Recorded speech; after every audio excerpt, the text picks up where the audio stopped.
is, will the union budget bring cheer, a bull run, or are we in store for a short-term correction?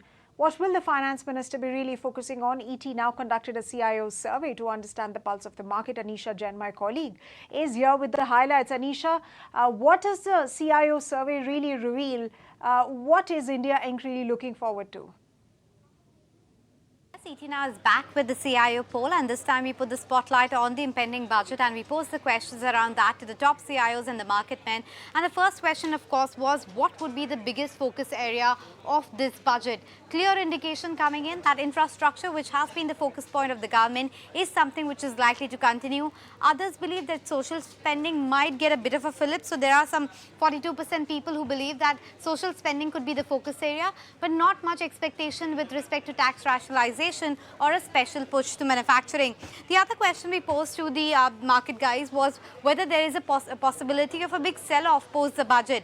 Now, of course, it's a 50-50% scenario there. But if you look at it, almost 70% of the people believe that no, there is not a possibility of a huge sell-off, though there are some, almost 30-35% people believe that there could be a correction in store for us post the budget as well.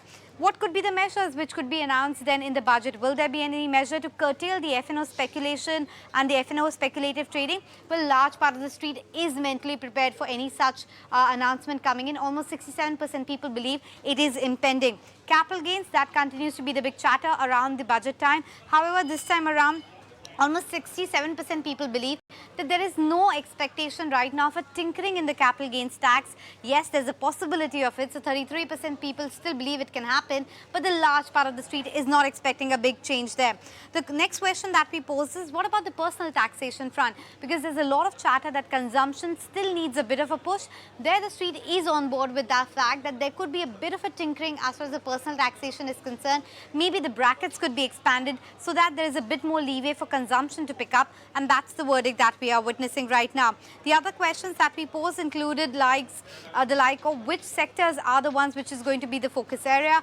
Well, IT, FMCG, pharma, the defensive place pretty much, which hadn't run up as much as the rest of the space, is the place where they're willing to put fresh money to work. There's also energy, defense, power that continues to be in the focus area.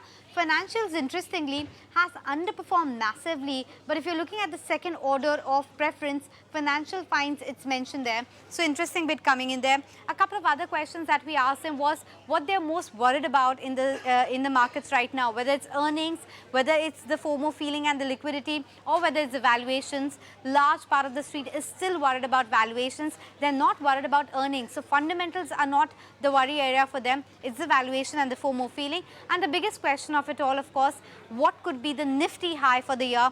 A couple of people replied that they do anticipate 27,000 on the index by the end of the year, but the large part of the street was concentrated around 25,500 to 26,000. So maybe, Ajay, we are in for a Nifty rally, which is almost 1,500 points from here on till the end of the year.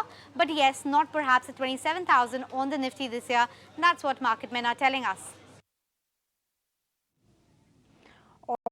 If you like this video, then like, share and subscribe to ET Now.